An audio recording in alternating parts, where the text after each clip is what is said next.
আরে, সেই ঢ্যামনা বুড়োটা আবার আসছে দেখছি এখানে। আজ তো কিছু একটা ব্যাপার হবে।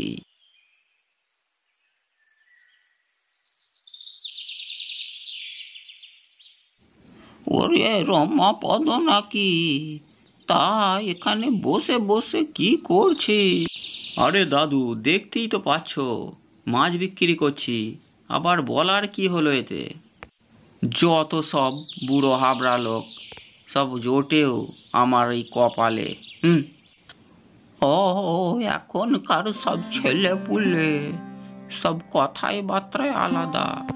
দেখ মোহনদা, কি বলবো বলো তো? এই বুড়োকে কি বললাম আর কি বুঝলো? একে বোঝাও তুমি। দাদু, রমাপদ দা তো ঠিকই বলেছে।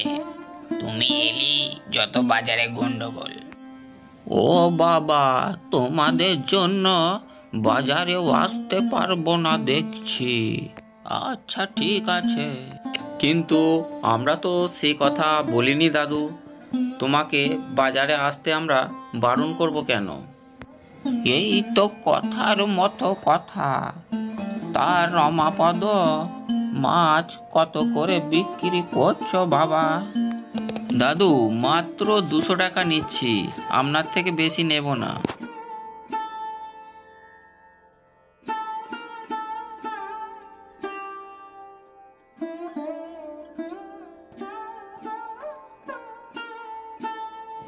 কিন্তু আমি তো সেদিন দেখলাম আড়তে 150 টাকা কেজি। আচ্ছা, তাহলে তুমি ওখান থেকে মাছ নাও, আমার থেকে মাছ নিতে হবে না। আমি কোথা থেকে মাছ নেব তোদের বলবো নাকি রে? আর তোরা কি বিনি পয়সায় আমায় মাছ দিবি? হ্যাঁ, যত সব। ঠিক আছে, তোমাকে মাছ কিনতে হবে না, তুমি এখন বাড়ি যাও দেখি। হ্যাঁ হ্যাঁ, বাড়ি যাচ্ছি। তোদের থেকে কে মাছ নেবে রে?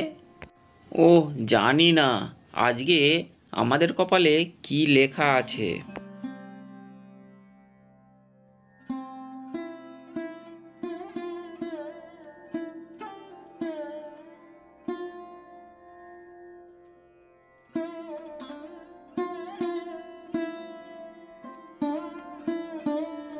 সমরেশ, জানিস তোর দাদুটা যেন কেমন? বাজারে ঢুকলেই তো সবাই যেন অতিষ্ঠ হয়ে পড়ে আর বলতে থাকে ওই বুড়ো আসছে বলে। হা হা, কেন রে? আমার দাদু আবার কি করলো বাজারে গিয়ে? হ্যাঁ, এই তো বাজারে দেখে এলাম মাছওয়ালার সঙ্গে দাম দর নিয়ে কি যেন তর্কাতর্কি হচ্ছে। আমি তো চলে এলাম। তাহলে সেই বুড়ো এখন কোথায় তুই বলতে পারিস? ওই বুড়ো তো আমাদের একবারে অতিষ্ঠ করে তুলেছে, বাড়ি একবারে বাজার হয়ে গেছে। সে এখন ওই বড় রাস্তার দিকে গেল দেখলাম, তারপর আর জানি না। আবার কোথাও না কোথাও সে ঝগড়া করে আসবেই, দেখতে হবে না, দেখিস তুই একবার।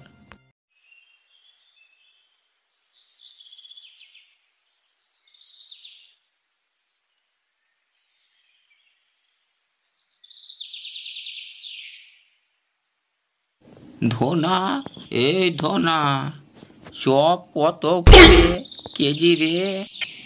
ওই এথে গেছে, আর থালা দিন, আমায় আর দেখতে হবে না।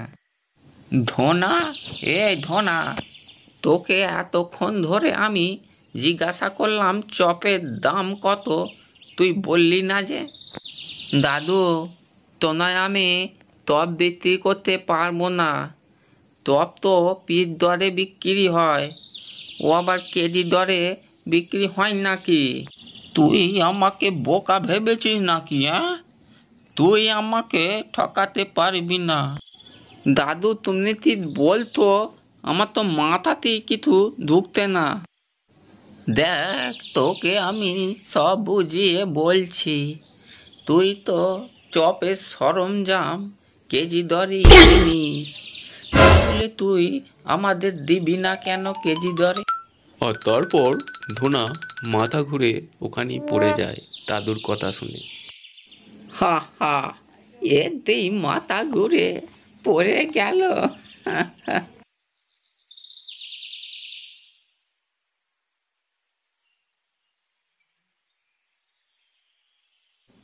বাবা, তুমি এতক্ষণ কোথায় ছিলে? তোমার এই বয়সে এত ঘোরার কি দরকার আছে? সেই বেরিয়েছো তুমি সেই সকালে, এখন তুমি বাড়ি ফিরছো। তুই কি আমাকে বুড়ো ভেবেছিস নাকি? আর এখনকার বাজারওয়ালারা সব চোর হয়ে গেছে, তাই ওদের দিকে একটু নজর দিতে হয়। তাই একটু বাজিয়ে ওদের দেখি। তোমাকে আর বাজিয়ে দেখতে হবে না, ওরা প্রত্যেক দিনই আমার কাছে আসে আর নানান রকম তোমাকে নিয়ে সব কথা বলে যায়। আচ্ছা আচ্ছা বাবা, আমার ঘাট হয়েছে, আমি আর বাজারে যাবই না, ঠিক আছে?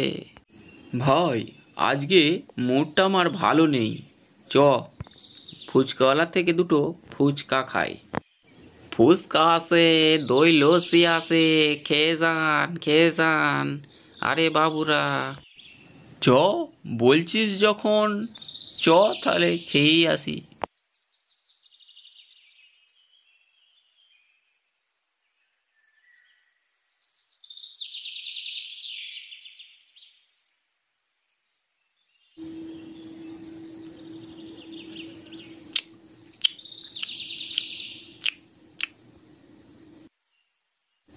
ওই দেখ, তোর দাদু আসছে মনে হচ্ছে, চ এখান থেকে এক্ষুনি পালিয়ে যাই আমরা।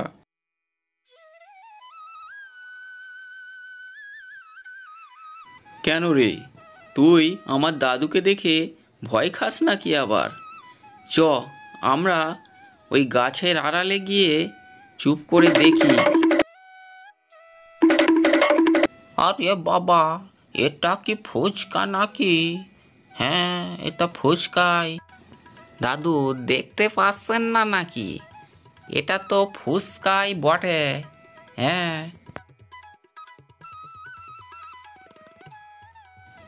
আচ্ছা, দে দেখি ফুচকা কেমন তুই করেছিস, আর ফুচকায় একটু মিষ্টি দিস।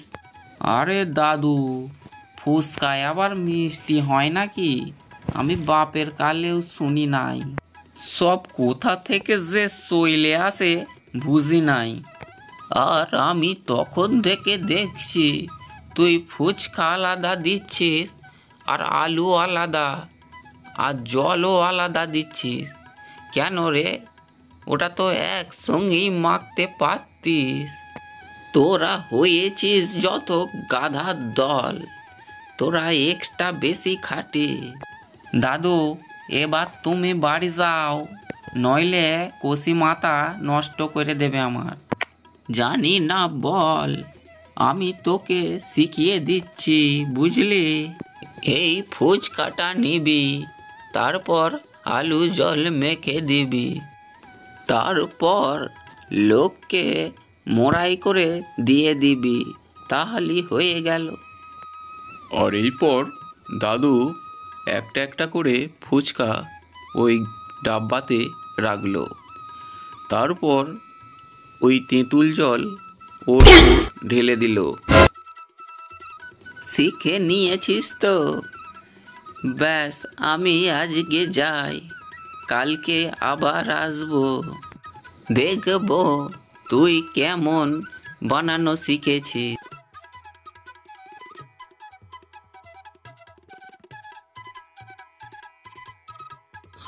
হায় হায় হায়, এ আমার কি হইল? আমার সব নষ্ট করে দিল।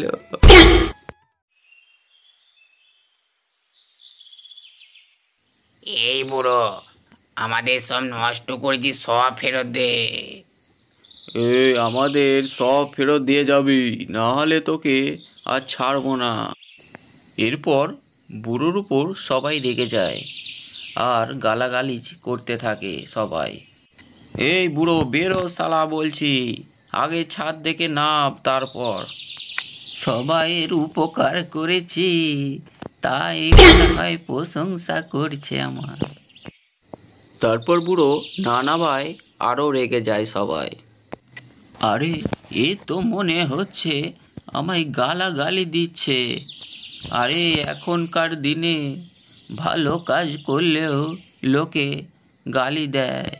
আর তারপরেও বুড়ো শোধরায় না, বাজারে ঘাটে সব জায়গায় অনিষ্ট করে বেড়াতো। আর এইভাবেই ফুচকাওয়ালা বা বাজারে কারো সঙ্গে মিল ছিল না। আর বাড়িতেও সেই একই ঝগড়াঝাঁটি প্রত্যেক দিন লেগেই থাকতো।